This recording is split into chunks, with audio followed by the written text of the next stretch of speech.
Hello and welcome to ETAuto live session. The automotive industry is certainly reeling under one of the worst pressure. Of course, the situation is unseen, unimaginable, and of course demands for actions which are equally befitting to the situation. The biggest problem or the biggest hope that the industry looks towards is the government and the policy. They are looking at the taxation structure that we have, taxation system that we have, or the policy that probably the government could bring in that can give at least immediate cushioning. And what can the government do after COVID-19 situation is over? So I have a very special panel who is going to address all the questions and through presentation, and there's going to be a Q&A session with the audience also at the end of the session. We'll dedicate 20 minutes to take the questions from the audience. Before that, we'll have a presentation from tax partners at EY, Mr. Saurabh Agarwal and Pramod Achyutan.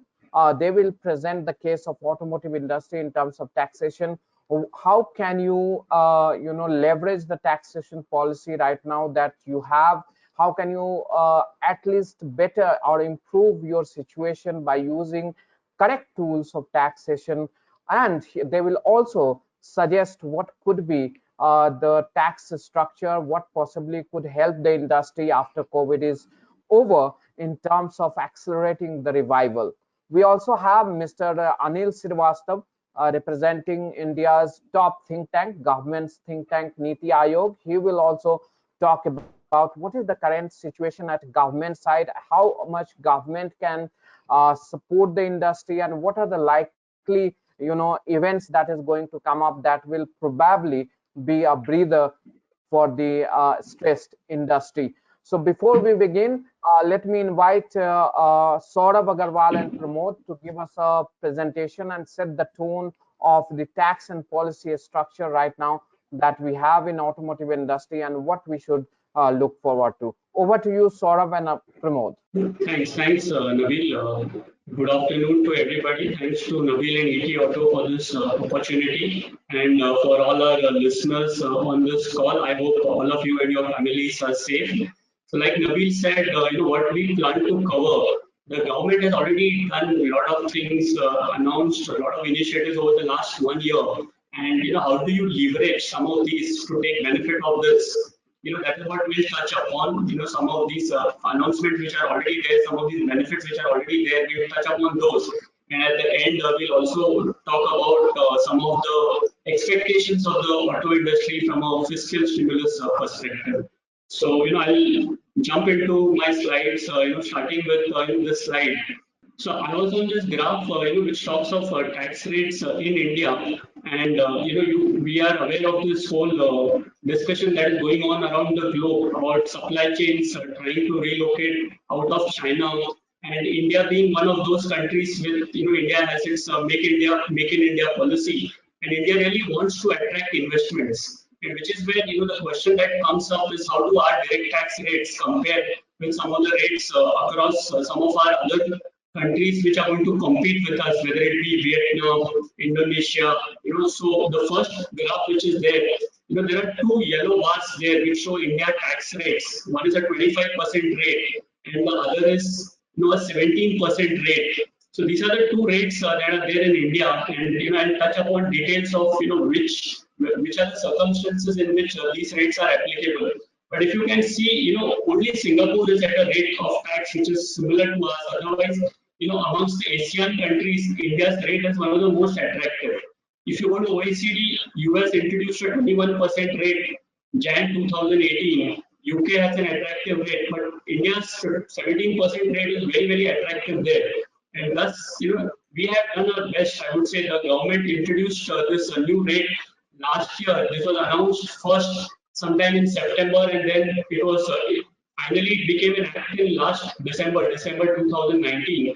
And this is where we stand. Even among the BRICS countries, if you look at China's rate, China is set up 25%, and compared to that, India has given these two new rates. And the lower rate of 17% that's applicable for new manufacturing companies, which are set up on or after 1st October 2019. and which have commenced manufacturing on or before 31st March 2023. Now, this is only the direct tax rate. We have not added indirect taxes into this. That would complicate the tax rate calculation quite a bit.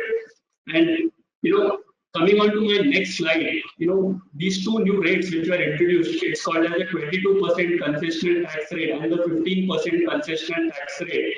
First, I'll touch upon this 22%. When you add surcharge, it says the 22% becomes 25.17%. And it is applicable from financial year 1920 onwards. And it's applicable to all existing as well as new companies. And there is no restriction in terms of nature of industry. So every company today can opt for this 25% rate. And this was the ask of the industry that let's bring down our tax rates, let's make India an attractive destination. So that's what the government has done. It has made this 25% rate applicable across the board. But if you look at conditions, the second last row, there are certain conditions, some things that companies need to give up. And if the companies engage in export, then the 10 AA SEZ deduction, which some companies are entitled to, that needs to be given up.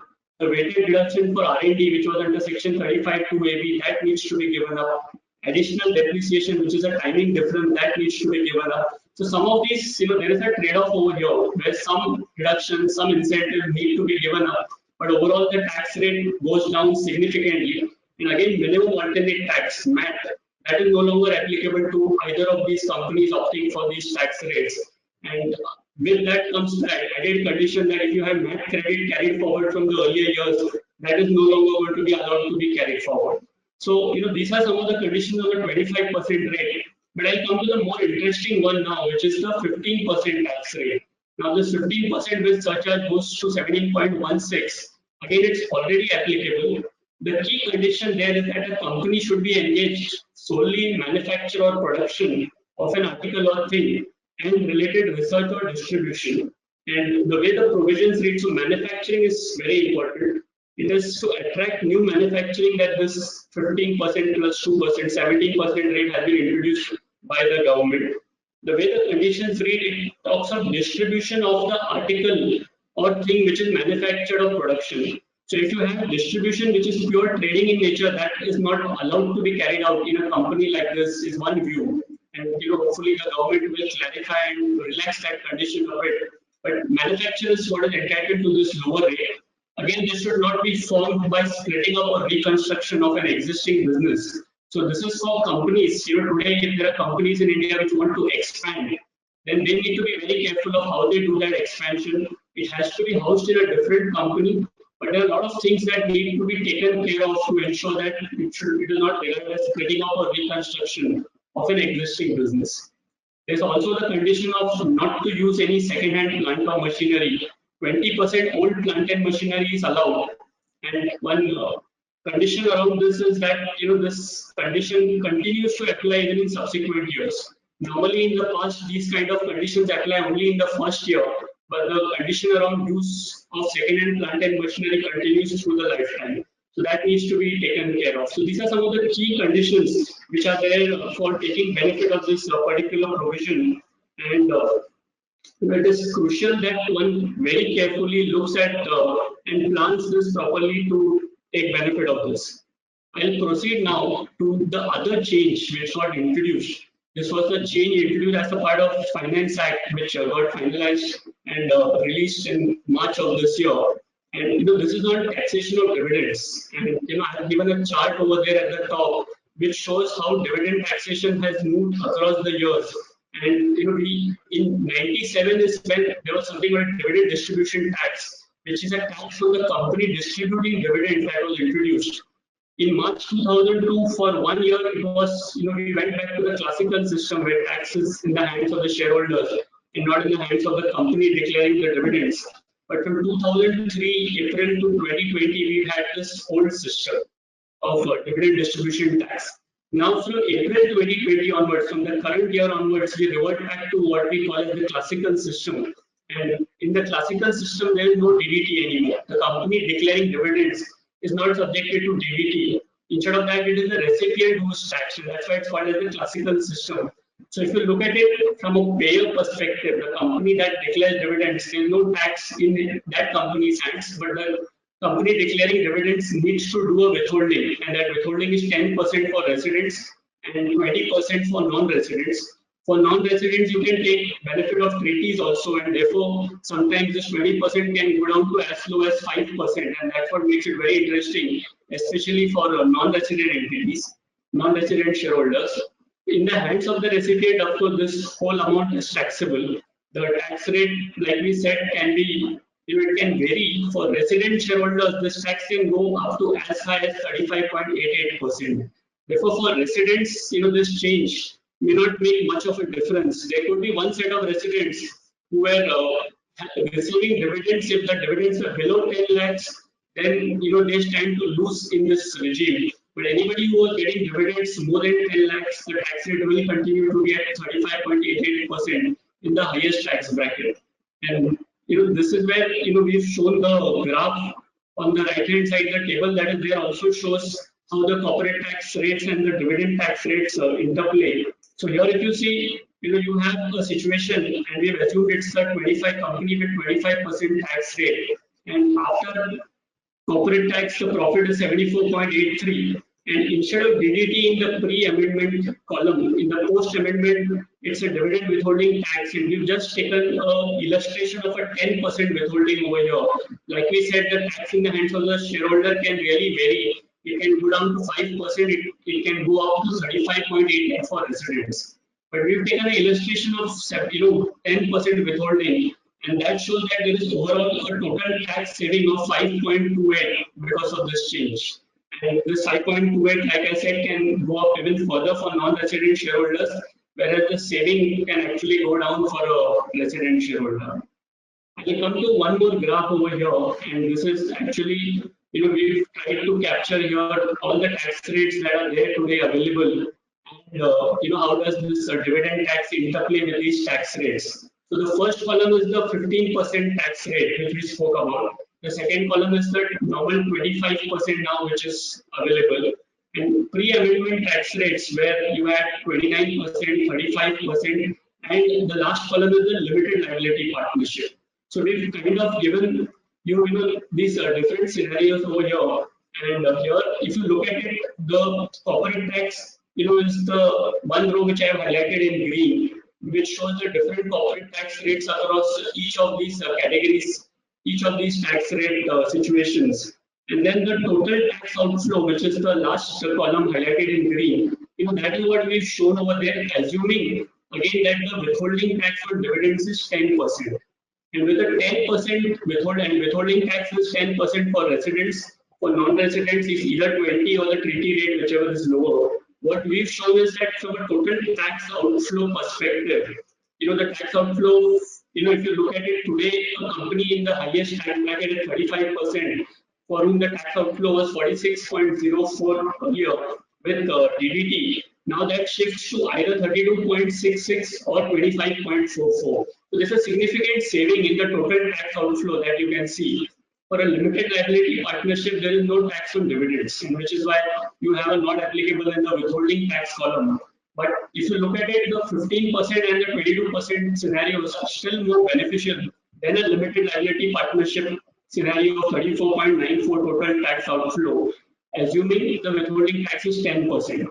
If the tax on dividends goes to 35%, then the situation can change, and the 22% scenario might look worse off compared to a limited liability partnership. So one will need to do a numerical analysis and a factual analysis of the company to see what works best. But this was to give you a brief idea of how this dividend tax works. Now I'll go on to the next one, and I'll hand it over to my colleague Saurabh to take us through some of the indirect tax incentives. Over to you, Saurabh. Thank you, Pramod. So primarily, while the central and state governments both are planning to attract the investors, and even in the past, they have been rolling out multiple schemes. Some of those schemes we have tried and captured, which have been attractive both for the Indian as well as the foreign investor. So one of the largest being the state incentives, which are being rolled out under the state industrial policies by the various state governments. under which they provide a net or gross GST refund. Typically, in an auto cycle, investor is able to take back 25% to 100% of their investment back under this policy. This policy also provides for the stamp duty exemption, the electricity duty exemption, the employment and PF contribution refund, and the subsidies in the nature of power tariff, capital subsidies, and interest subsidies. Even in certain states in India, the state government also gives lands at the concessional rate to the manufacturer. The next policy, which has been recently introduced, so I'll say while the notification came in 2017, but effectively the policy became operational only from October 2019. The government came up with a policy called as Manufacturing and Other Operations Warehouse Regulations in India. This is a new policy and it's not being completely utilized by the industry at this moment of time. Only primarily, I'll say 10 or 15 licenses have been issued by the government so far. Under this policy, when a investor is setting up a plant in India, they can import the capital goods without paying any duty and GST. And the duty and GST is deferred till the time these capital goods are cleared either as scrap in the domestic market or as sold as second-hand capital goods in the domestic market. Saying so, in case these capital goods post usage are exported outside India, there is no duty which is levied in such cases. Even this deferment of duty is not liable to any interest. So in the overall supply chain, not just on capital goods, even in some of the auto supply chain where the lead time from raw material to production is and subsequent sale is say 1 month to 2 months, people can also utilize this scheme for deferring their raw customs duty on the raw material leg. Of course, this scheme comes with its own compliances, but those compliances are far easier as compared to EOU and SEZ compliances. At most important thing under this scheme is that there are no export obligations which a manufacturer needs to fulfill if he wants to opt for this particular scheme. The next scheme I'll move to is the project import scheme. This is an age-old scheme, but my experience with the auto segment suggests that only 50% or less than 50% of the players in the market avail this scheme. A typical basic customs duty rate on capital goods, including SWS, is somewhere close to 8.25%. Whereas when a person opts for this scheme, the rate reduces down to 5.5%. So there is a clear saving of 2.75%. Of course, there are its own documentation and compliance challenges around the scheme, which appears one of the reasons why people don't opt for it. But once the government has already rolled out the e-approval system under the project import scheme now, I think more and more people will opt for this particular scheme. Saying so, the mover and project import scheme both are optional, so people can opt for one or the other, or maybe a combination of the two can be opted for. The next scheme which I wanted to talk about and it's close to my heart is the free trade agreements. While India has a lot of free trade agreements with Japan, Korea, China, Singapore, Malaysia, Philippines, and other Asian countries, over a period of time, what we have seen is that many companies in the auto sector specifically, while they are aware about these schemes, have not drilled down into the details of these schemes. And when they analyze the data in detail, it is found that many products which are being imported from these countries, the FTA benefits are not being availed. With the current situation of the industry where every penny counts and helps in the bottom line savings, auto industry should specifically look into exploring all these options which are possible to save a penny of duty on it. Given that my NITI Aayog colleague is there, I'm thankful to them for rolling out, or the government of India for rolling out the recent schemes on specs and PLI, wherein some of the auto components, which are SMT and EV components, will get covered under the specs scheme of the government, which is nothing but a MSIPS version 2.0. Saying so, this scheme offers you 25% refund of the total investment made, other than that of land and building. Moving to the next slide. Some of the recommendations or ask of the industry now has been a temporary reduction in GST rate. We are seeing that there is the auto industry since last 1 year, the demand has been quite low in the market, and there has been significant reduction in the number or in the volume of sales. Saying so, at this particular point of time, it's the need of the hour that government should give a temporary reduction in GST rate to the industry so that the cars as well as two-wheelers are available at cheaper rates to the consumer, which also helps in increasing the demand, boosting consumption, and also will help in reducing the effect of COVID because the preference of people will change from public to private conveyance. The second recommendation which I would have is that there should be a faster disbursal of incentives and refunds which have been promised by the government time and again. There are a lot of refunds and incentives which are pending both at the central and state government leg, while central government has taken a lot of actions and have issued circulars around sanctioning of these refunds, and some of those refunds have also seen the bank accounts of the assessees. Saying so on the state side, wherever the state incentives have been promised to the industry, this is the right time wherein those incentives should be granted and liquidity should be augmented in the market. The next point is on the rollout of auto-specific incentive policy. While we have seen that an electronic specific incentive policy has been rolled out by the central government, and we are really thankful to the central government for taking such an action, the need of the hour where people are looking to shift their operations from other parts of the world to India and to make India lucrative for investment, it is very important that an auto-specific incentive policy is rolled out by central government, which can be in the form of a cluster-based manufacturing, having a high impact on the technology-related products, so that India can be eyed globally as a manufacturing hub for auto components. Saying so, there are a lot of plans around the battery manufacturing and on the EV side, which the government has been rolling out. What with the EV now getting deferred, or maybe probably the EV infrastructure related investments may get deferred in the near future, the need of the hour is to be more focused around the current auto, which is both petrol and diesel related policies. With this, I hand over to Pramod to take up the direct tax recommendations.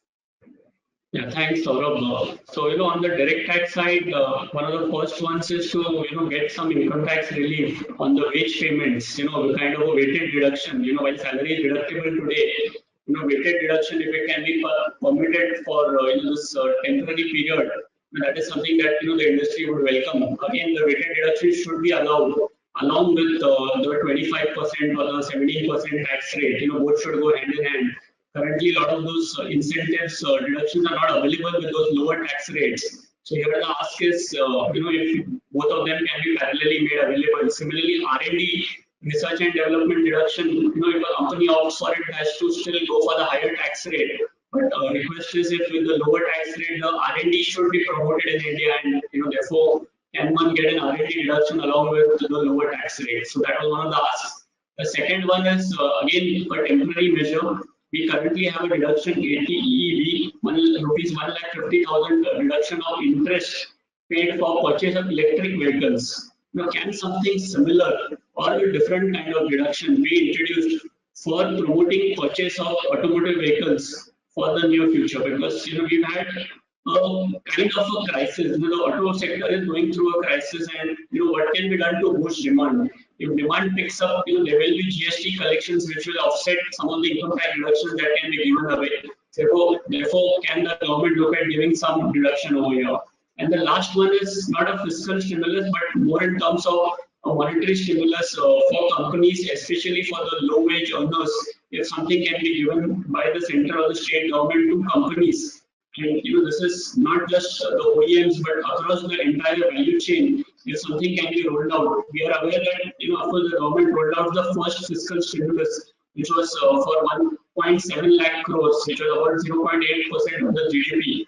And there have been a lot of discussion that we've heard about, what could be the size of the fiscal stimulus, which is still under discussion. And we would hope that some part of that stimulus is kept. CM says that auto sector is kind of accounts for 7% of the total economy, and even there is a big multiplier effect when the auto sector does well. Therefore, the expectation is if the government can look at auto sector differentially and look at some benefits. Some of these benefits can be common with other sectors. But that was really the last point on this slide, and I'll hand this back to Nabil and to Mr. Srivastava to at least for him to tell us what is his thinking on these measures.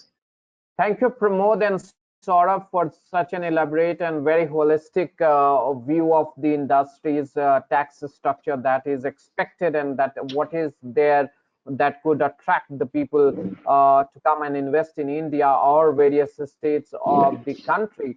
But before that, we also have to understand what is the current situation. The current situation needs immediate attention also. And before I bring in Mr. Srivastava, who will be the final word for all of us, because he is the representative of the government's think tank, and he is the key master when it comes to the policy rollout. So I would like to invite Mr. Nikun Sanghi also to he also gives his recommendation. He wears several hats in the automotive industry. He is a dealer principal of two-wheeler, commercial vehicle, and passenger vehicle. He is also the chairman of Automotive Skill Development Council, and a very renowned analyst of the automotive industry. I would like to invite Mr.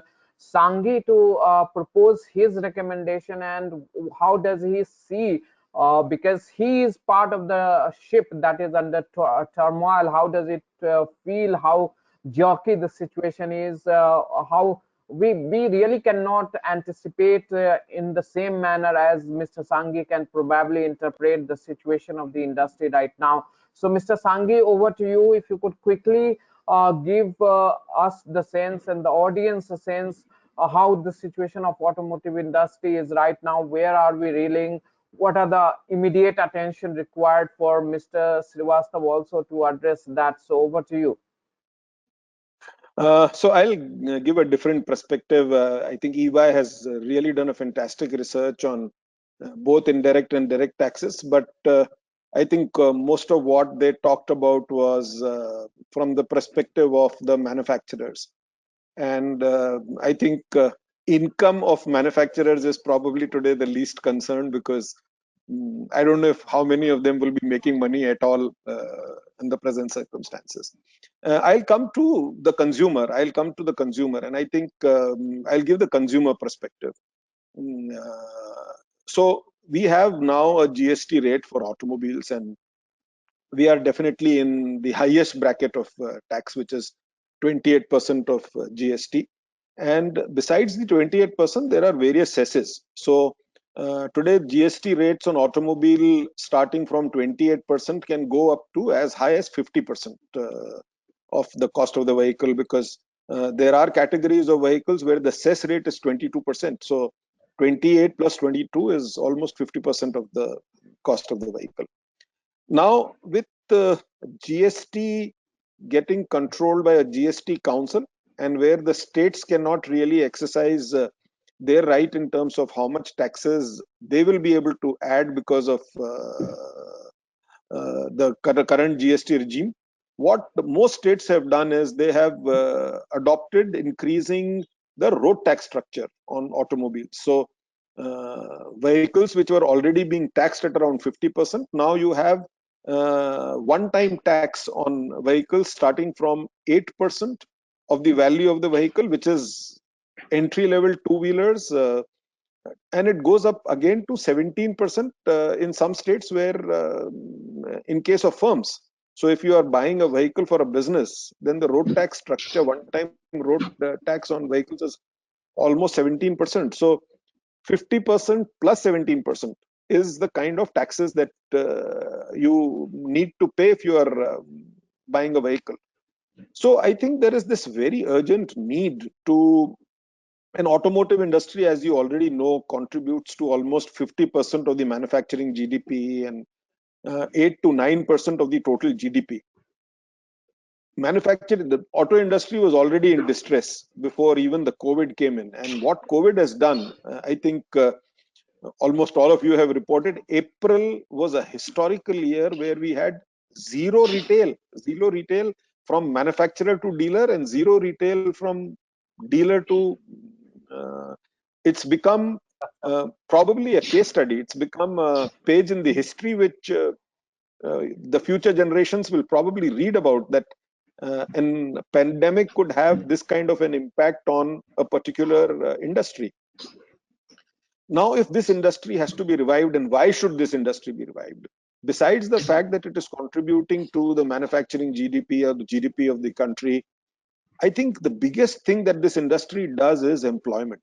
And today, employment, if you look at the entire ecosystem, starting from component manufacturers to dealerships, Just the dealerships employ almost 40 lakh people in the entire world. Almost 25 lakhs are employed directly and 15 lakhs indirectly in terms of finance executives, insurance executives, and providers of value-added services. And if you add up those, it's 40 lakhs. And all of these people today are under stress of losing their jobs.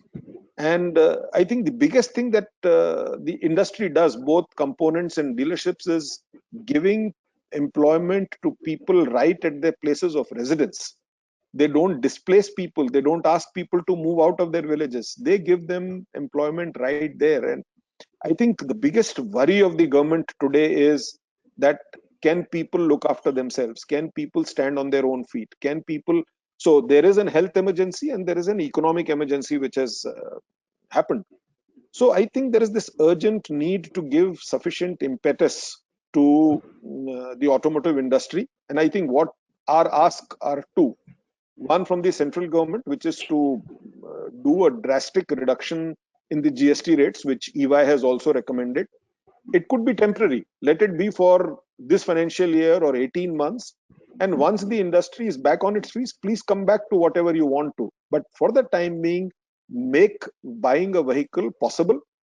All the more a reason because personal transportation has become so important. Public transport suddenly has become very unattractive because people are scared of using public transport. So to make vehicles more affordable and therefore to revive the industry. Our ask from the state governments is to reduce drastically rates on road tax.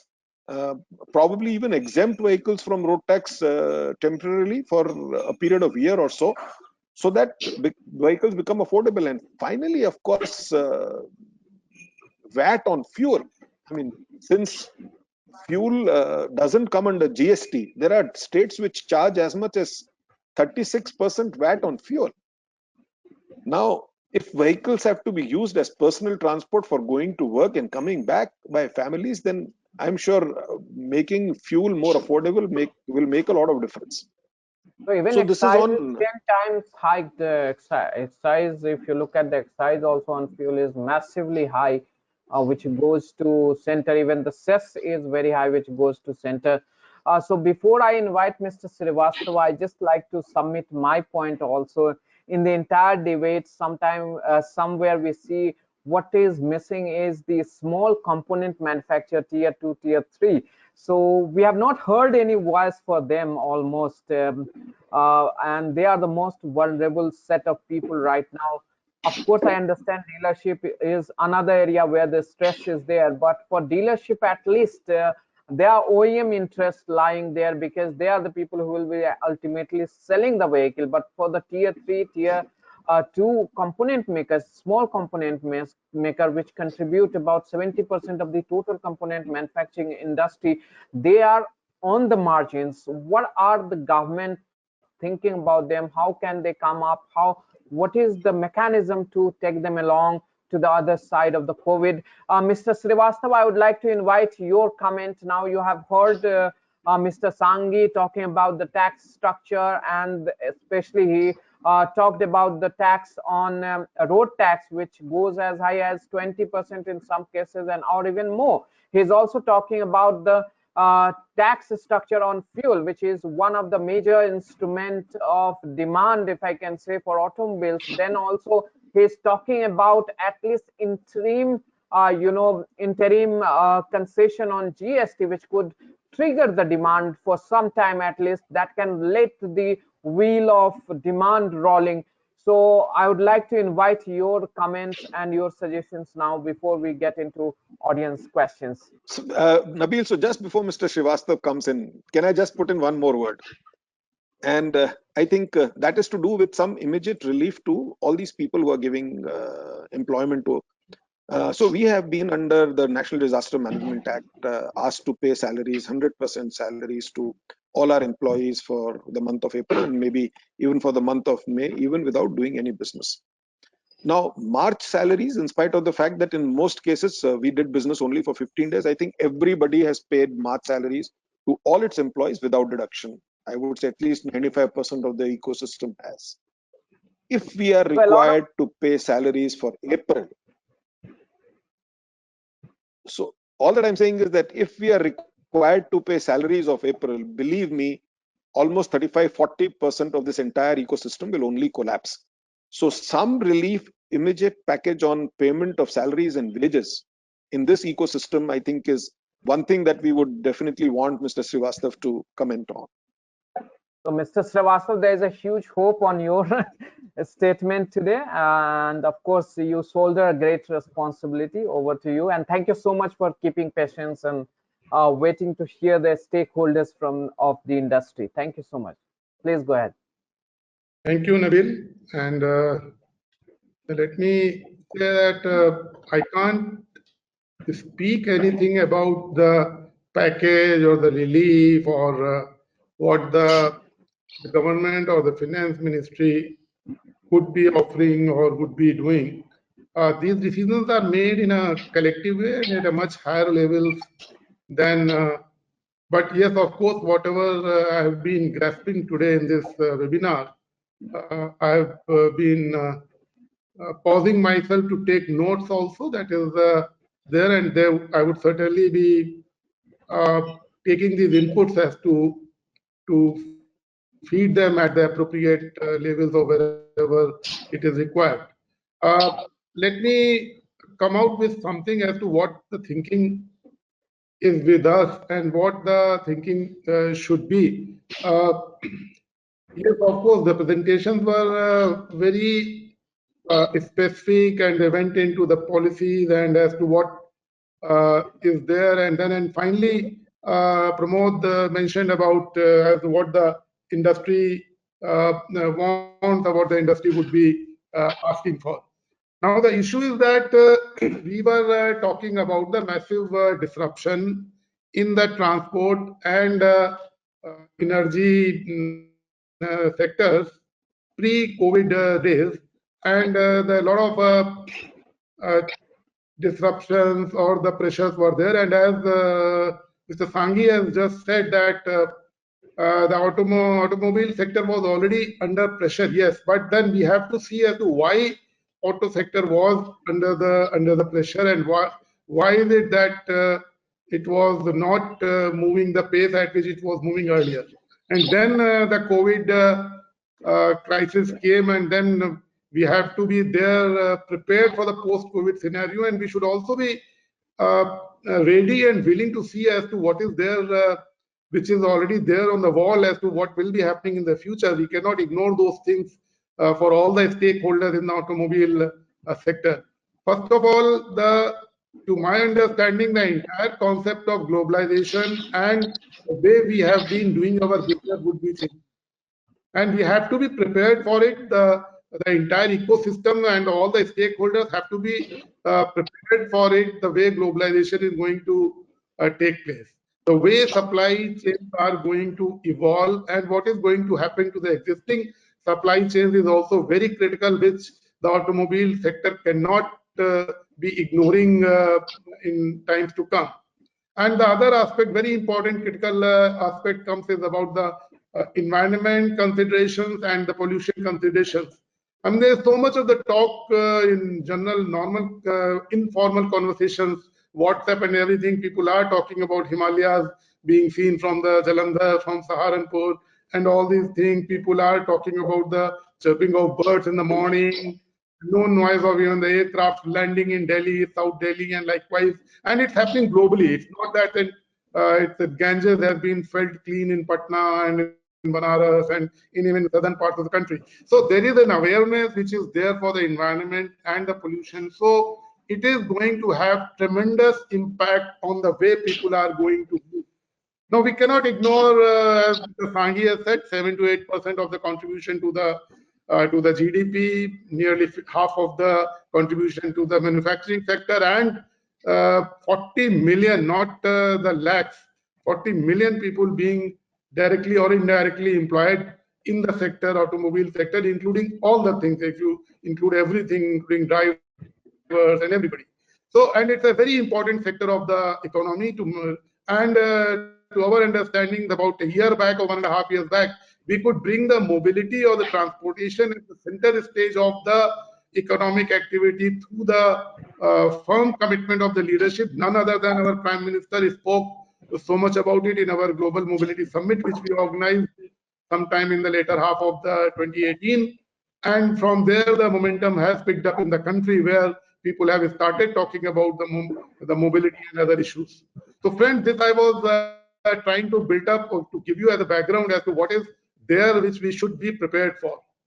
Now what should be the taxation thing to I personally, and we think that the taxation regimes or the duty regimes should be some kind of a dynamic process, which in India we are very what should I say, slow to adopt or lazy to adopt. But the industry must put in the pressure for the slow governance. To the country should get rid of the slow governance, in the sense that the taxation policies and the duty structures should be used to guide the industry in a proper direction in which we would like the sectors to move forward. The policies have to be, as said by the Pramod also, there could be industry-oriented schemes or the sector-oriented policies or the schemes which should be there and should be taken forward. Now, don't take it as if I'm speaking from the Niti Aayog, then it is going to come. We are the think tank. We advise the ministries, departments, and the decision makers as to this is what should be. Some of these things are accepted, some of these things are not accepted. But what I'm saying is the thinking as what is happening and what is the line of thinking of the leadership in the Niti Aayog. That is what probably I would like to say. And at my level, probably the decisions are made at a much higher level. So what my take or my call to the industry would be that, as Mr. Sanghi was mentioning a little bit, that the industry must unite. We should stop, the industry should stop thinking in silos. We tell the government, we tell the ministries to stop working in the silos, but I would suggest the same thing for the industries, whether it's the component manufacturers or whether the OEMs or the small tier 3, tier 2 people. They should all think along the same lines, and they should recommend something which is the kind of a win-win for the government as well as for the entire ecosystem. So we have to have the policies which take care of the entire ecosystem. And then look at it, what the government wants. The government would like to have jobs, as you have rightly said. The government would like to have maybe exports, to increase the exports. The government would like to increase the tax revenues. Government would like Make in India. That is the domestic value addition to all its product range. So these are the something which is the government would be wanting, and what Pramod says, the industry would be wanting reduced the GST. Industry would be wanting faster distribution of the whatever is to be given to the stakeholders, then auto specific incentives, income tax benefits, and direct benefit transfer likewise. So these are the 4-5 things which was mentioned by Ernst and Young as to what the industry would be wanting.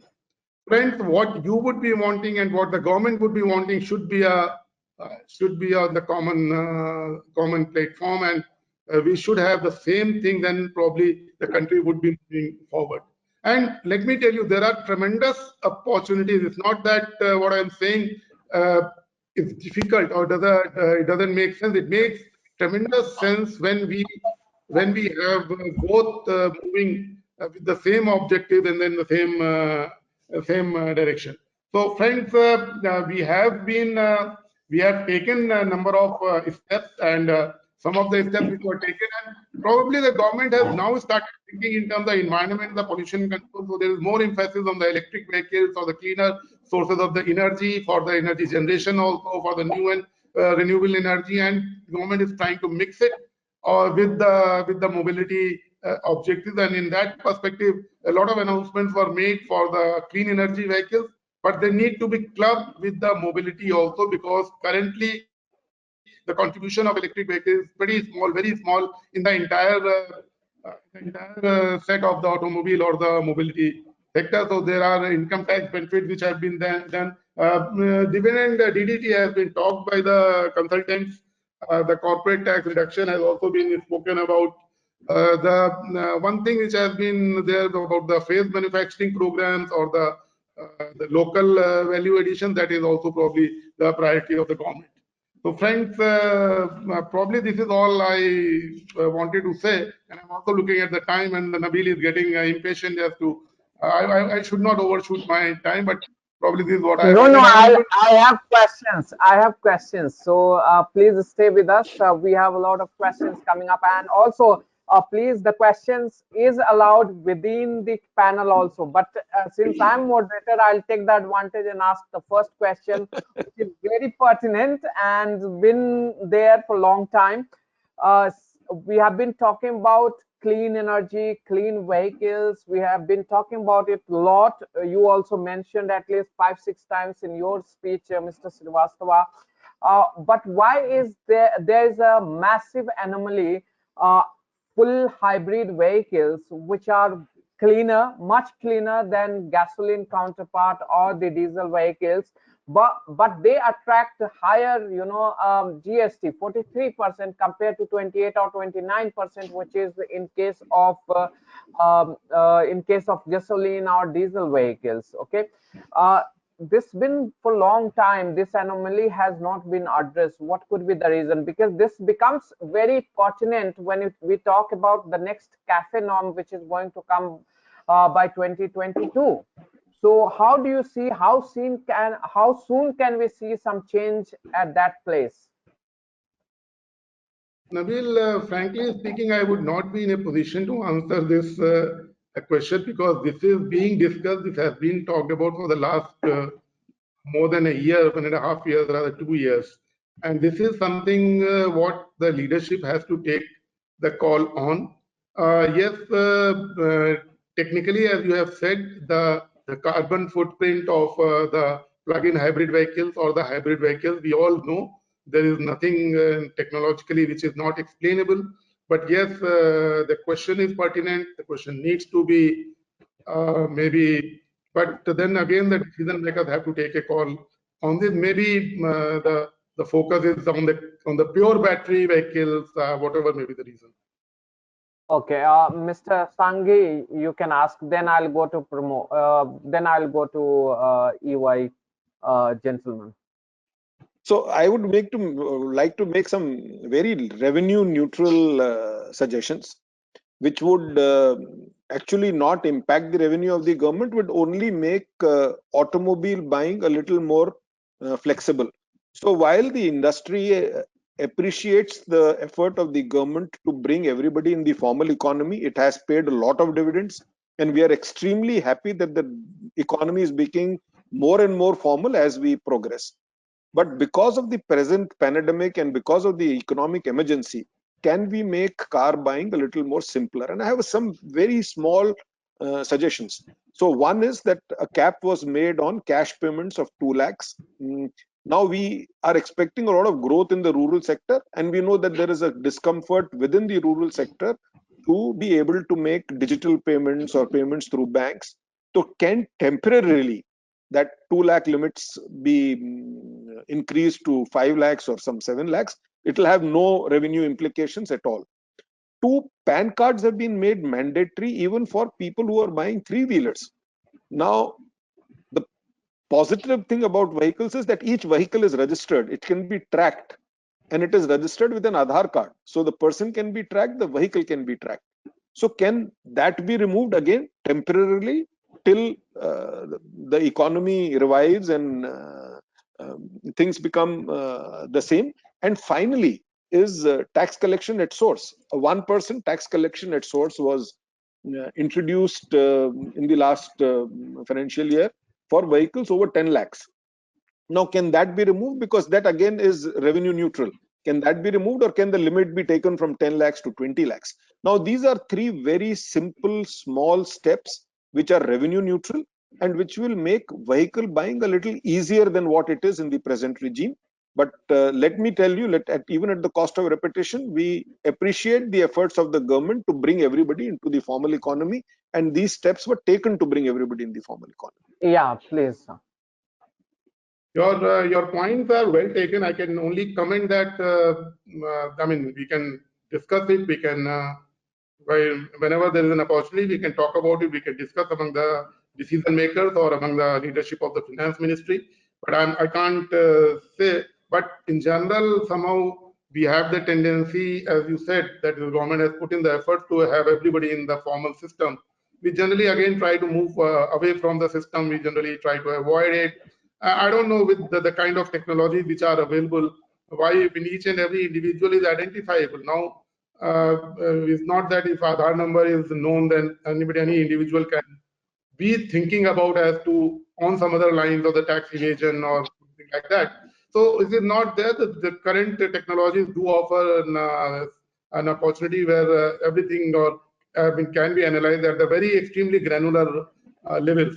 So, well, we can talk about it. But one thing which I would like to say to Mr. Sanghi as to why not, when I was saying that the entire industry should be stop working in the silos, that why don't you come out with a roadmap and with a proper analysis? I mean, I still have to yet to find a very solid report which can say that if these things are done, then this will be the impact of on the job, if this will be the impact on the exports, and a proper model is being developed with appropriate or a solid analysis to take it to the decision makers. I mean, we try to do it in the Niti Aayog also with the help of CIAM or ACMA or SMEVs and all these associations. But let me tell you, why don't you come out with a roadmap where you try to match what the government expects from you and what you expect from the government? I'm very sure at this juncture, post-COVID, the government would be more than willing to offer the things, but provided some of the basic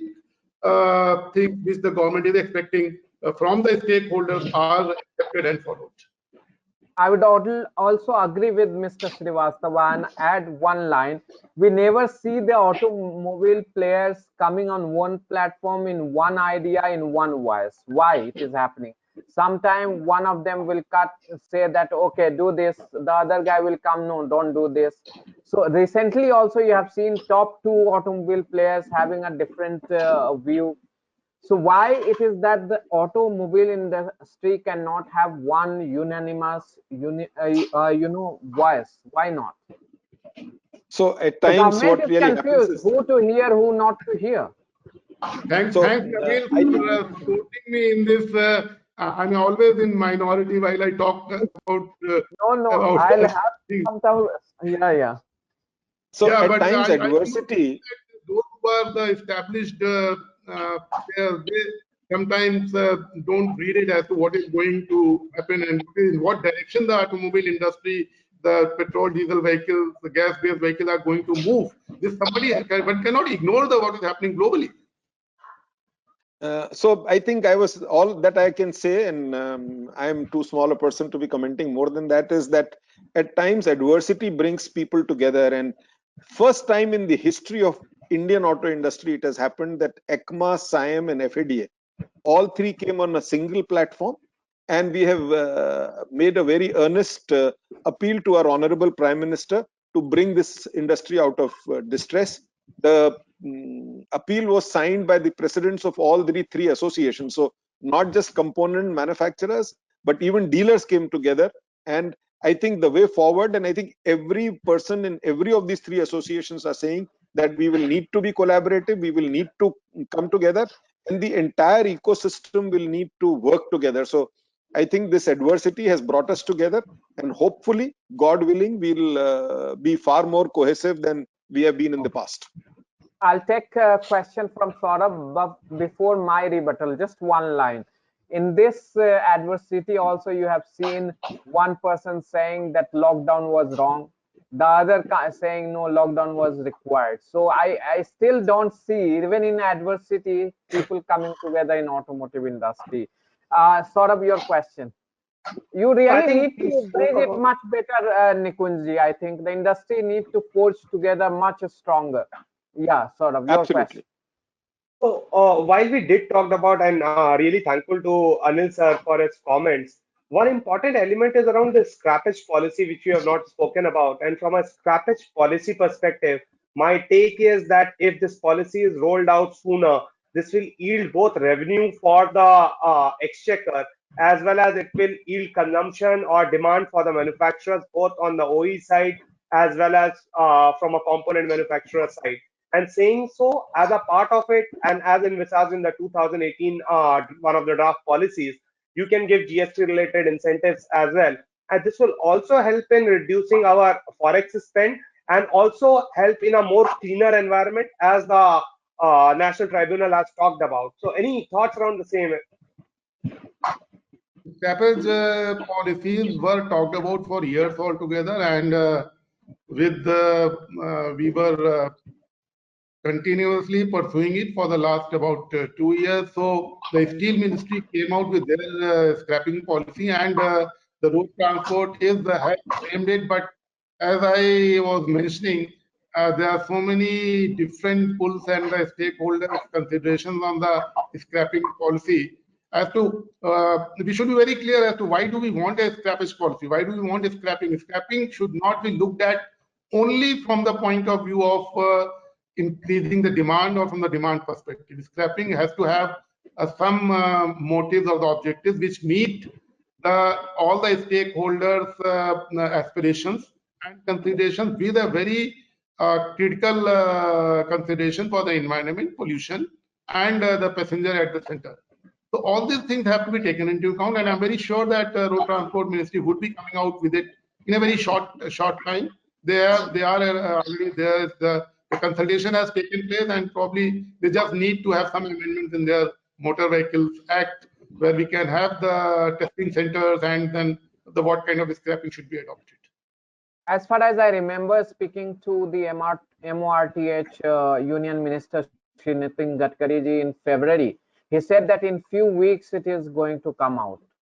Since then, we have not seen it. Now, COVID scenario has erupted, and now is it on the same pace, or do you think it has gone to the back seat? How do you see it, Mr. Srivastava? I don't think it is on the back seat, but yes, I said now there has to be so many considerations in the entire thing. OEMs, component manufacturer, then the consumer, and then the Ministry of Environment. All these things have been taken into account, and I think it's in the final shape. Now it's, I mean, of course, yes, nothing else, but Mr. Gadkari can really say that as to when it's going to be there. Now, Pramod, your time. Yeah. Yeah, thank you. So going back to the principle of collaboration, being together, just point on that, and so for the state government to look into. But we are hearing, more and more consumers are going to look at buying digitally. We are talking of contactless purchases. So, the question comes, we have a very complicated tax system. And one of the asks is one country, one tax. So, can the road tax, which is varying from 8% to 17%, as Mr. Sanghi said, can the discussion we had with all the state governments together to see if we can have one simple single road tax across the country. And the other aspect of that is, can one look at having a situation where all the registrations, the road registration, all of that can happen digitally, electronically. One need not go into an office to, there are a lot of documents. We spoke about PAN cards, Aadhaar cards, a lot of documentation that is getting collected when the cars are being purchased. So can all of this, can we move into a digital world where a person can sit in his house and buy a car, without even going for a test drive? Is that the future that one can look for? Our kind of a federal structure, it's a lot easier said than done. Bringing states on the same platform on a subject which is a concurrent subject, and where the jurisdictions are there with the center also, and jurisdictions are there with the state governments also. It is a difficult, tough call to say that one nation, one tax. Yes, a lot of efforts have been done, and let me tell you, the last 1 year, the Ministry of Road Transport has been very, very strong and very tough in handling the states, and they have implemented many things which have been gone as per the dictates of the government of India.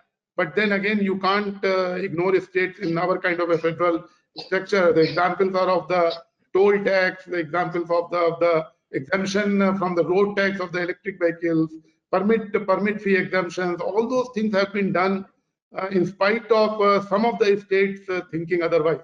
So this has been tried and this can be done, but it is not all that easy. So what is your second part of the question? The second part was, kind of making the process of, registration of vehicles electronic. Instead of the whole paper trail that is there today, can one look at, and some of these things need a policy push, and you need collaboration, like you rightly said, between states and the union government. But if the policy push is there, maybe states will start looking at it in that fashion. Yeah, we Yes, understand. we do recommend digital and the current cutting edge technologies for the entire transport sector, and we also want to reduce or rather minimize the human or the manual intervention in while handling a customer, because all of us know how to handle the RTO.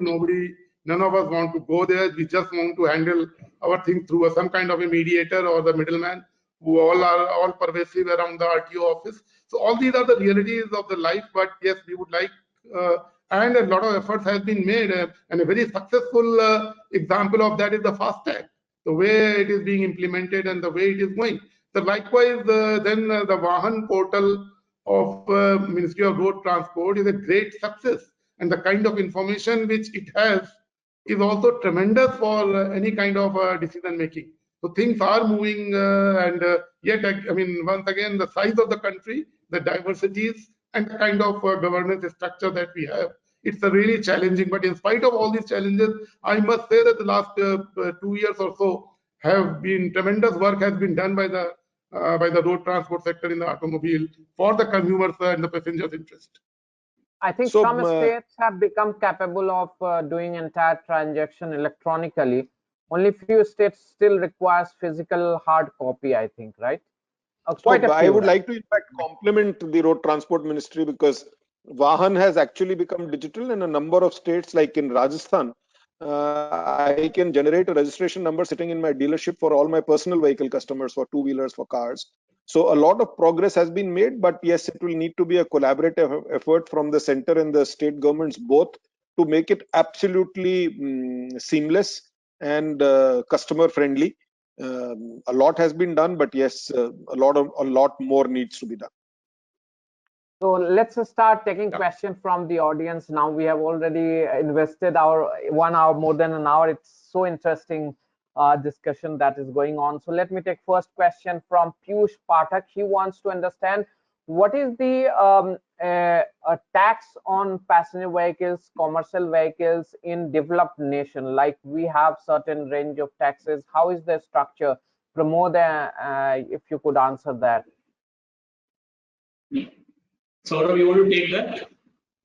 Yeah, So Saurabh or it Pramod. will depend from country to country. In certain countries, it is in the tune of 12% and ranges up to somewhere close to 38 to 40 odd percent, and depends upon the nation to which we are talking about. So that's the structure. But saying so, India has one of the highest rate structure for at least the A category cars. Okay. The other question comes, when do we talk about investment? We are giving attractive tax incentives and everything. That is for investment. But current capacity that we have, we are not able to fully utilize. When do you see the automotive industry to grow at a fast pace, or a pace that we expect it to be growing?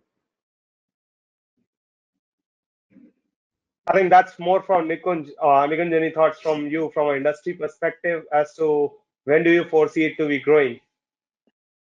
Obviously, post-COVID, we don't see. So one, I think we'll all need to learn with the coronavirus, live with the coronavirus. I don't think it's going anytime too soon. And in the present circumstances, it looks like this financial year definitely is a washout. Some normalcy will come after about 6 months, but the entire year, I think analysts like you have said that we will probably go down to figures of 2011 to 2013.